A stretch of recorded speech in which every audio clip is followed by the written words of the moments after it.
আসসালামু আলাইকুম বন্ধুরা, আশা করি সব ভালো আছেন। আপনাদেরকে শুভেচ্ছা জানাচ্ছি আলিমন দাবু ফেসবুক পেজ এবং ইউটিউব চ্যানেলের পক্ষ থেকে। আপনারা দেখে থাকবেন যে আসলে আমাদের এই যে রোডটা আছে, এটা হচ্ছে আমাদের কুটুম্ব উচ্চ বিদ্যালয়ের একটা রাস্তা। আমরা এই রাস্তার মধ্যে মানে বিশেষ করে রাস্তার পাশে দিয়ে আমরা গাছ লাগানোর চিন্তাভাবনা করছিলাম। আর আপনাদেরকে আমি বলেছিলাম আরও আগে একটা লাইভে যে আমাদের এই যে রাস্তাটা আছে, এই রাস্তাটার দুই পাশে আমরা সুপারি গাছ লাগাবো আর কি।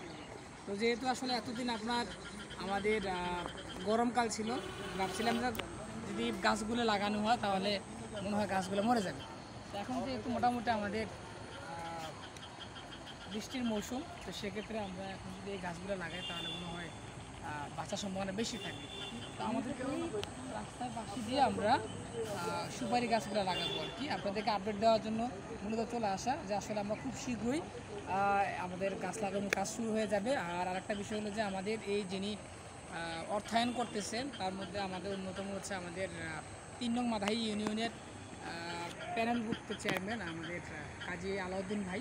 ওনার সাথে আমার কথা হয়েছে, উনি বলছে যে আমি এগিয়ে যাওয়ার জন্য এবং যতটুকু সাহায্য সহযোগিতা দরকার তিনি আমাকে করবেন। পাশাপাশি আমাদের উচ্চ বিদ্যালয়ের প্রধান শিক্ষক জনাব কামরুল কবির স্যারের সাথে আমার কথা হয়েছে এবং কি স্যারকে বলার পরে স্যারেও আমাকে বলছে যে ঠিক আছে আলিম, কাজটা কীভাবে সম্পাদন করা যায়, ভালোভাবে করা যায় এইভাবে চিন্তাভাবনা করো, আমি তোমার সাথে আছি।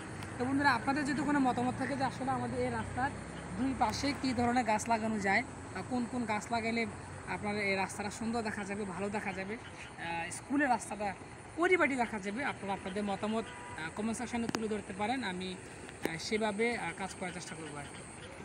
আর পাশাপাশি যদি কোনো সাহায্য সহযোগিতা লাগে অবশ্যই আমি আপনাদের কাছে চাবো, যাতে করে আমাদের এই রাস্তাগুলো যেন পরিপাটি সুন্দর হয়। আর একটা বিষয় হলো, আপনাদের বাড়ির আশেপাশে যদি এমন কোনো ফেলে দেওয়ার মতো গাছ থাকে যে মানে পড়ে আছে, আম গাছ, জাম গাছ, কাঁঠাল গাছ, যে কোনো গাছ হোক, আপনারা শুধু আমাকে জানাবেন। আমরা আমাদের শিক্ষার্থীরা আছে তাদের মাধ্যমে গাছগুলোকে সংগ্রহ করে আমরা রাস্তার দুই পাশে লাগাই দেওয়ার চেষ্টা করবো ফিসাবিলিটি হিসেবে, যাতে করে সাধারণ মানুষেরা খেতে পারে এবং উপকৃত হয়, পশু পাখি থেকে শুরু করে সবাই। তো সবাই ভালো থাকুন, সুস্থ থাকুন, দেখা হচ্ছে পরবর্তী কোনো ভিডিওতে। আল্লাহ হাফিজ।